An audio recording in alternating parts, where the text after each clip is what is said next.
2 ժամ է այստեղ եմ, բայց արդեն խեղդվում եմ, կոկորդս ցավում է։ Ոչ միայն անտանելի հոտն է հուշում, որ հարևանությամբ Հայաստանի ամենամեծ աղբավայրն է այրվում, այլ նաև թաղամասում գոյացող խիտ մառախուղը, որ քամիներն են այստեղ հասցնում։ Նուբարաշենցիներն այս օրերին մի կերպ են դիմանում թունավոր ծխի մեծ ալիքներին, հատկապես երեկոյան ժամերին։ Այս ժողովուրդը մեղք են, թունավորման բանա, երեք բոլորս կոտորվում էինք արդեն, խեղդվում էինք։ Վահելենք, որ ասենք շոշայից չլնենք, այս ծխից գոնե մի թեթև պաշտպանվենք, եթե իհարկե սա պաշտպանելու է։ 10-ի բանի կողմերը, 11-ի կողմերը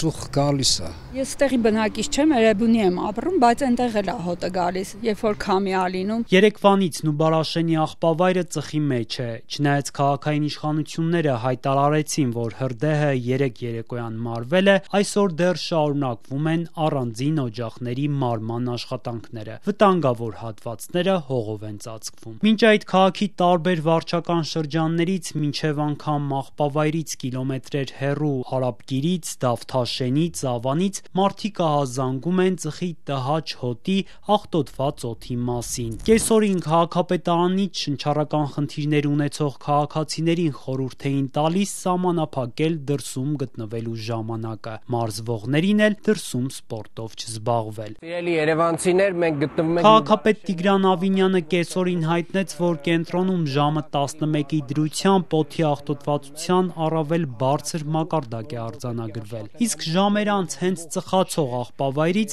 Ավինյանը պնդում էր, թե օդի որակը բարելավվել է։ Քամիների փոփոխությամբ պայմանավորված դա կարող է տարբեր ժամերին տարբեր պատկեր մեզ տալ։ Առողջապահության նախարարությունից էլ էին քաղաքացիներին կոչ արել մնալ փակ տարածքներում կամ պաշտպանիչ դիմակներ կրել։ Շեշտել էին, օդի աղտոտվածության բարձր մակարդակը կարող է բացասաբար ազդել հատկապես երեխաների, տարեցների, հղի կանանց, շնչառական եւ սրտանոթային խնդիրներ ունեցող անձանց վրա։ Չնայած նախարարության զգուշացումներին, այսօր եւ հատկապես վաղը Երևանում բազմամարդ միջոցառումներ են նախատեսված։ Մայրաքաղաքի հիմնադրման 2807-ամյակի հիմնադրման տոնակատարությունները սակայն չեն չեղարկվելու։ Եվ Երևանի քաղաքապետարանը այսօր այս աղետի մեջ մի հատ էլ համերգ է կազմակերպում, որ մարդկանց հավաքի հանրապետության հրապարակում այն պարագայում, որ առողջապահության նախարարությունը հորդորում է, թե մնացեք տանը։ Հիմա մեր Երևանի քաղաքապետարանը ունի առողջապահության վարչություն։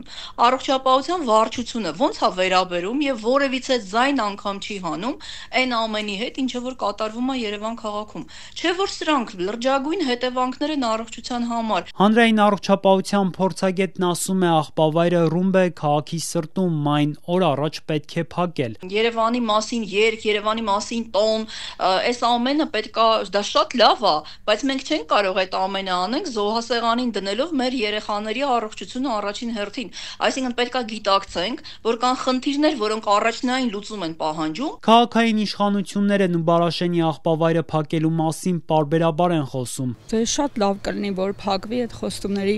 իրականություն դառնա, որովհետև առողջության հարց է դա, արդեն կյանքի հարց է։ Ասում են ինչ որ գործարան սարքվե, ինչ արե, տեղափոխում են, պետք է,